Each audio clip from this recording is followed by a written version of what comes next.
नमस्कार, बहुत स्वागत है आपका। आप देख रहे हैं गुड लक स्पेशल और मैं हूं आपके साथ शैलेंद्र पांडे।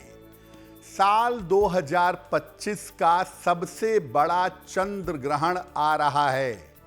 इस चंद्र ग्रहण का प्रभाव देश दुनिया पर कैसा पड़ेगा, आपकी राशियों पर इसका कैसा प्रभाव पड़ेगा, आज इस विषय पर बात करेंगे।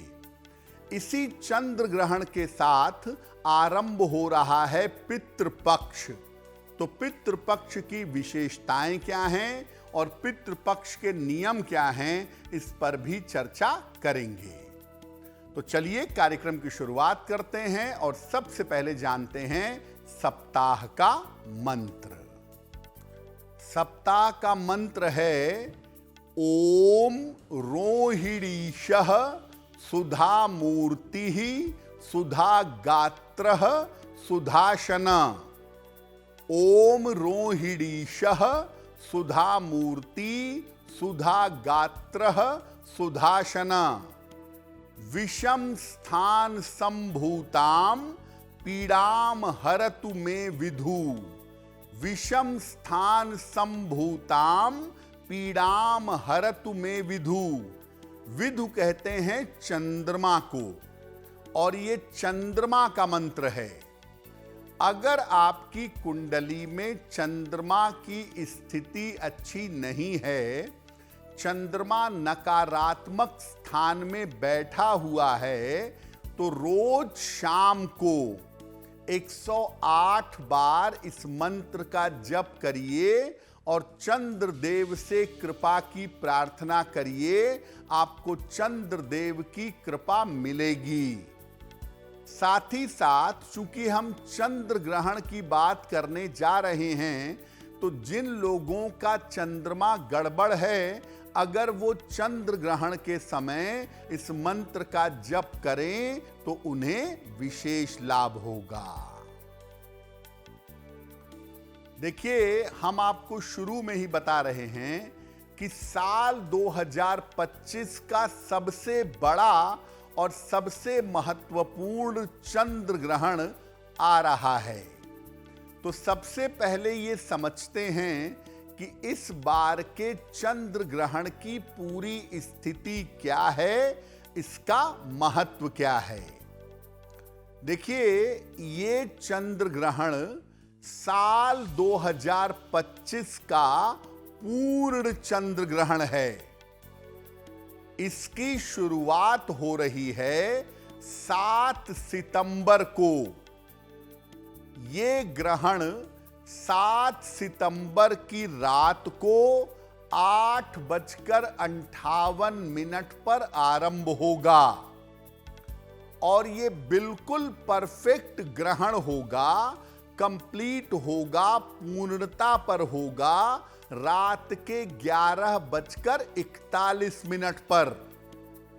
7 तारीख की मध्यरात्रि बीतने के बाद जब 8 सितंबर आ जाएगा, तो 8 सितंबर को प्रातः 2:25 पर यह ग्रहण समाप्त होगा। यानी ये ग्रहण 7 तारीख को रात 8:58 पे शुरू होगा और मध्यरात्रि के बाद 2:25 पर समाप्त होगा। ज्योतिष के अनुसार ये ग्रहण आरंभ होगा कुंभ राशि और शतभिषा नक्षत्र में और इस ग्रहण का समापन होगा कुंभ राशि और पूर्वा भाद्रपद नक्षत्र में। ये जो पूर्ण चंद्र ग्रहण है, ये भारत वर्ष में दृश्य होगा, यानी भारत में ये ग्रहण दिखाई देगा। ये ग्रहण लग रहा है कुंभ राशि में और कुंभ राशि स्थिर राशि है। इसीलिए स्थिर राशि में ग्रहण होने के कारण इसका प्रभाव लंबे समय तक दिखेगा। लगभग अगले 3 से 6 महीने तक इसका प्रभाव दिखाई देगा। तो एक तो ये चंद्र ग्रहण पूर्ण चंद्र ग्रहण है और दूसरा स्थिर राशि में लगने की वजह से ये ग्रहण बहुत शक्तिशाली हो गया है और इस ग्रहण का प्रभाव देश दुनिया पर और राशियों पर लंबे समय तक पड़ता हुआ दिखाई देगा। अब ये जानते हैं कि इस चंद्र ग्रहण की सावधानियां और नियम क्या हैं। देखिए, ये ग्रहण भारतवर्ष में दृश्य होगा, भारतवर्ष में दिखाई देगा। ग्रहण जहां पर दिखाई देता है वहां पर सूतक के नियम लागू हो जाते हैं। चूंकि भारत में ये ग्रहण दिखेगा इसलिए इसमें सूतक के सारे नियम लागू होंगे।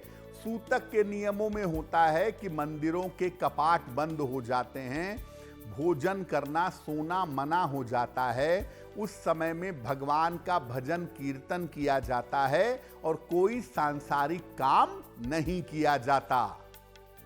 सूतक का आरंभ होगा 7 सितंबर को दोपहर 12:18 पर और सूतक का समापन होगा 12 बजे के बाद 8 सितंबर को अर्ली मॉर्निंग 1:26 पर। यानी 7 सितंबर को दोपहर 12:18 पे शुरू होगा सूतक और 8 सितंबर को मध्य रात्रि के बाद 1:26 पर सूतक समाप्त हो जाएगा। सूतक काल में प्रयास करें कि आप कोई आहार ग्रहण ना करें। इस समय में जिस भी ईश्वर के स्वरूप की उपासना करते हों उसकी उपासना करना अच्छा होगा। जब ग्रहण लगता है तो सबसे ज्यादा डराया जाता है गर्भवती महिलाओं को। ग्रहण मत देखो, कैंची मत चलाओ, चाकू मत छुओ, सो नहीं, टहलते रहो, तमाम दुनिया भर की बातें बताई जाती हैं।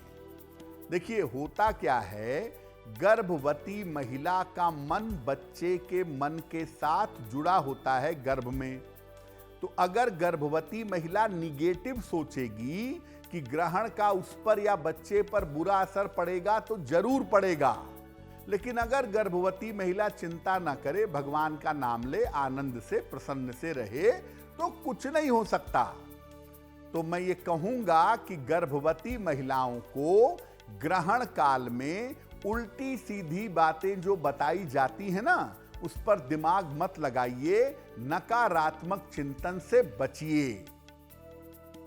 घर में जो पका हुआ अन्न है और जो जल है, सूतक काल के पहले उसमें तुलसी दल डाल करके रख देना चाहिए। ग्रहण के जो नियम हैं वो बीमारों पर, वृद्धों पर और बच्चों पर लागू नहीं होते। यानी सूतक में जो भोजन ग्रहण नहीं करना है वो आप बच्चों को नहीं समझा पाएंगे। जो बहुत बीमार है, जिसको दवा खानी है, जो बहुत बुजुर्ग है, उसको भी नहीं समझा पाएंगे, मैनेज नहीं कर सकते। तो इसलिए जो भोजन वो करें उसमें तुलसी के पत्ते डाल दिए जाएं, जो जल पिएं उसमें तुलसी के पत्ते डाल दिए जाएं और फिर वो ग्रहण कर सकते हैं। तो सूतक के जो नियम हैं ये बीमारों पर, वृद्धों पर और बच्चों पर लागू नहीं होंगे। देखिए, ग्रहण लग रहा है कुंभ राशि में और कुंभ राशि बाधक राशि है। नेचुरल बाधक राशि मानी जाती है कुंभ, और बाधक राशि में ग्रहण का लगना भयंकर प्रभाव दिखा रहा है। तो सबसे पहले जानते हैं कि इस चंद्र ग्रहण का अगले 3 से 6 महीने तक दुनिया पर कैसा प्रभाव पड़ेगा। देखिए, पश्चिमी देशों में जैसे अमेरिका में और मध्य एशिया में समस्याएं बढ़ सकती हैं। मिडिल ईस्ट में मिडिल एशिया में पश्चिम देश, खास तौर से अमेरिका, वहां पर समस्याएं बढ़ सकती हैं। पाकिस्तान में जो पंजाब का इलाका है, वहां पर थोड़ी अशांति रह सकती है। प्राकृतिक आपदाओं की संभावना भी बनेगी और जो समुद्र तटीय इलाके हैं, वहां पर आफत ज्यादा आ सकती है। चूंकि वायु राशि में ग्रहण लग रहा है, इसलिए वायुयान दुर्घटना और अग्नि से आपदा हो सकती है। प्रशांत महासागर में जो अग्नि का इलाका है, वहां पर आग फैल रही है और लगातार भूकंप आ रहे हैं। इसका आरंभ हो चुका है। धार्मिक और व्यापारिक मामलों को लेकर समस्याएं बढ़ सकती हैं। दुनिया भर में ट्रेड वॉर शुरू हो सकती है, जिसकी शुरुआत लगभग हो चुकी है और ये ट्रेड वॉर बहुत भयंकर हो सकता है। हालांकि इसमें अमेरिका के झुकने की संभावना बहुत ज्यादा है कि अमेरिका थोड़ा मेलो डाउन हो जाए, थोड़ा झुक जाए, लेकिन ट्रेड वॉर पूरी दुनिया में बढ़ेगी। और साथ ही साथ धार्मिक विवाद, बेवजह के रिलीजियस झगड़े भी इस समय बढ़ सकते हैं, जिनकी वजह से दिक्कतें आ सकती हैं। तो चंद्र ग्रहण तैयार है दुनिया का नक्शा बदलने के लिए। भारत पर इसका कैसा प्रभाव होगा, भारत के लिए चंद्र ग्रहण कैसा रहेगा, आइए वो भी जान लेते हैं। देखिए, भारत में उत्तराखंड का जो इलाका है, उत्तरी उत्तर प्रदेश का इलाका और पंजाब का इलाका, वो इस चंद्र ग्रहण से भयंकर प्रभावित होगा। उत्तराखंड, उत्तर प्रदेश का उत्तरी इलाका और पंजाब, यहां की स्थिति बिगड़ सकती है। भारत पाकिस्तान की पंजाब वाली जो सीमा है, वहां पर काफी तनाव बढ़ सकता है। जो पर्वत के इलाके हैं, हिमाचल का इलाका है, उत्तराखंड का इलाका है, यहां पर विशेष समस्याएं हो सकती हैं। प्राकृतिक आपदाएं एकदम से बढ़ेंगी और राजनीतिक परिवर्तन हो सकता है। इस समय देश के बहुत सारे राज्यों में बड़ा परिवर्तन हो सकता है और केंद्र सरकार में भी आंतरिक परिवर्तन दिख रहे हैं। आकाशीय विपदाएं जैसे बादल का फटना, बिजली का गिरना, ये भी दिख रहा है और वायुयान दुर्घटनाओं जैसी स्थिति बन रही है। अगले 6 महीने में देश के प्रमुख राज्यों में सत्ता परिवर्तन जैसी नौबत आ सकती है। बड़े बड़े लोगों की कुर्सी हिल सकती है और जो बड़े राजनेता हैं, उनके भविष्य के लिए मुश्किल होगी और उनके स्वास्थ्य के लिए भी अगले 6 महीने कठिन होंगे। यानी जो बड़े राजनेता उम्मीदें पाल कर बैठे हैं कि ये मिलेगा, वो मिलेगा, वो सब चला जाएगा। और स्वास्थ्य को लेकर भी सावधानी रखनी होगी, क्योंकि इस समय दुर्घटनाओं जैसी संभावना भी जो देश पर असर डाले, ऐसी संभावना बन सकती है। तो देश दुनिया पर चंद्र ग्रहण क्या असर दिखा रहा है या क्या असर आने वाले समय में दिखाएगा, वो हमने आपको